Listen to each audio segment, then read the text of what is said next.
My name is Drew McAdam. I'm from Chicago. I've been here my whole life, and my story is kind of a long and complex one.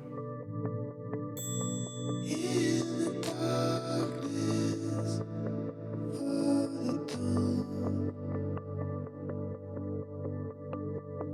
in the sweating of the storm, when I'm rolling without punches and hope is gone, leave a light on.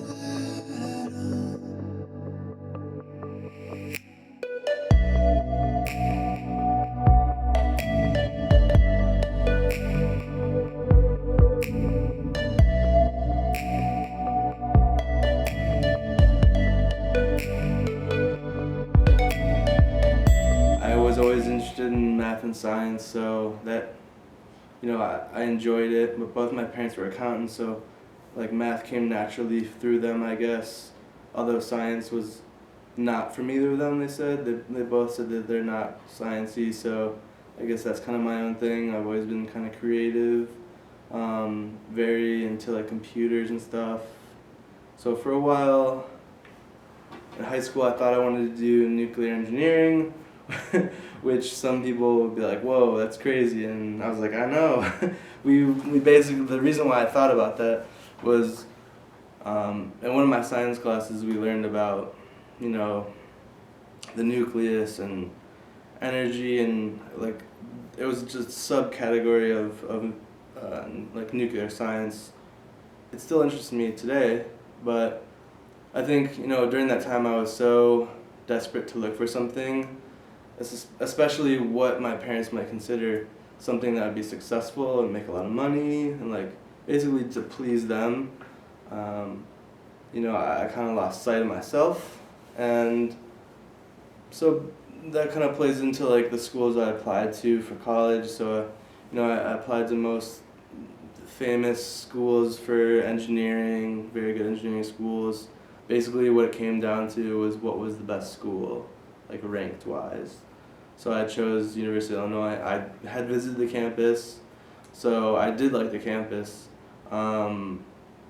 But when I went there, I just quickly realized that it wasn't the right place for me. It was so much different. Instead of being in a high school where I was one of 85 kids in my graduating class, I was one of 30,000 kids, and I thought that's what I wanted at first, to break that change of like knowing everybody and knowing their brothers and sisters and that kind of stuff. But after I went there, I quickly realized that I left I had such a great environment and experience, and I left that for something I didn't like. My grandfather passed away, and also my mother was diagnosed with breast cancer. This was all in the span of like 2 months. So it was really hard for me to focus in school at U of I while all of this was in the back of my head. And I started to realize I wasn't happy. I wasn't sure what I wanted to do, and I had all this pressure to, be successful. So what ended up happening was I kind of just stopped caring. Like there was so much pressure that I had to, like internally something clicked, and nothing was fazing me anymore, and I just didn't care, and I was drinking and doing drugs and doing anything I could to numb that pain for as long as I could. I stopped going to class, so it was really hard, and people around me, they noticed something was up, but I felt like I kind of pushed them away so they couldn't find out. So most of my closest friends weren't at school with me, so it was hard for me to really open up to the people at school.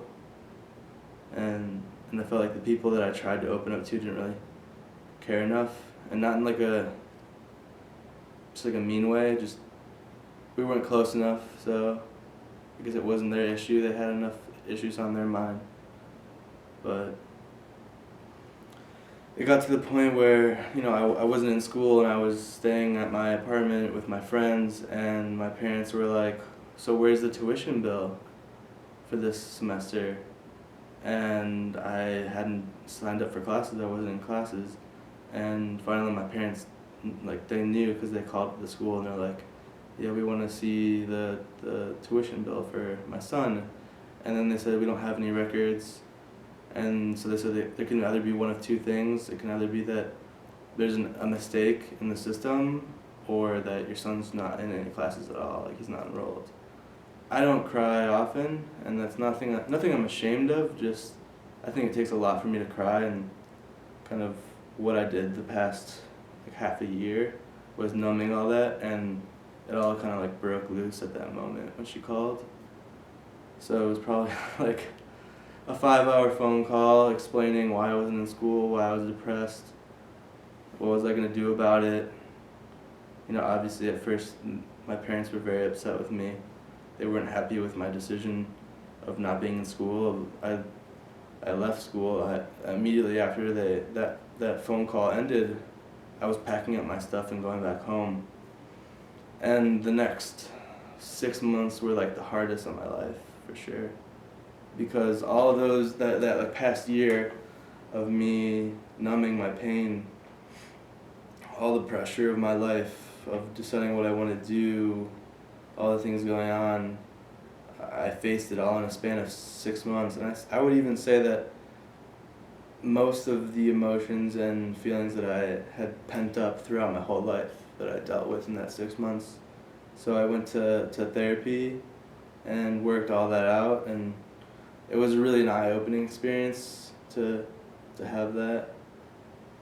But the first 10 sessions, I remember I just cried the whole time. And like I said before, I never really cried that much.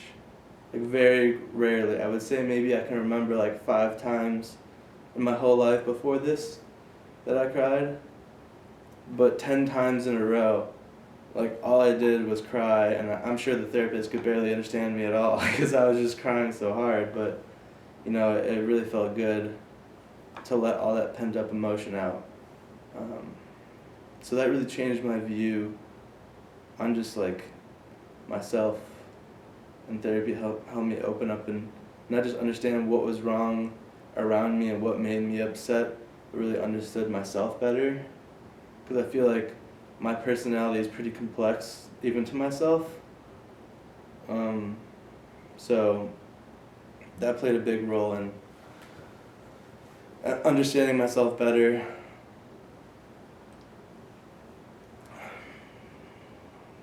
My therapist really helped me a lot. And my parents said you either have to be in school or you have to work. So I was like, okay, well, I'm not ready to go back to school yet because I don't know what I want to do.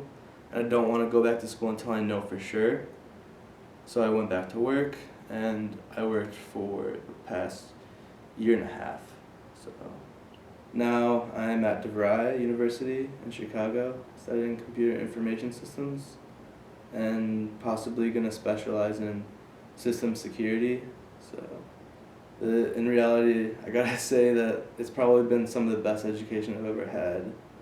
And I went to a great school growing up my whole life, and it was a private school, Parker, so I feel like I have a pretty good, and I went to U of I, so I feel like I have a pretty good judgment in saying that, it's a great education, it's practical, it's not like U of I was, where it's so, metaphorical almost. Just kind of crazy that the past couple of years, I feel like I've changed so much, but in actuality I really haven't. I just kind of learned that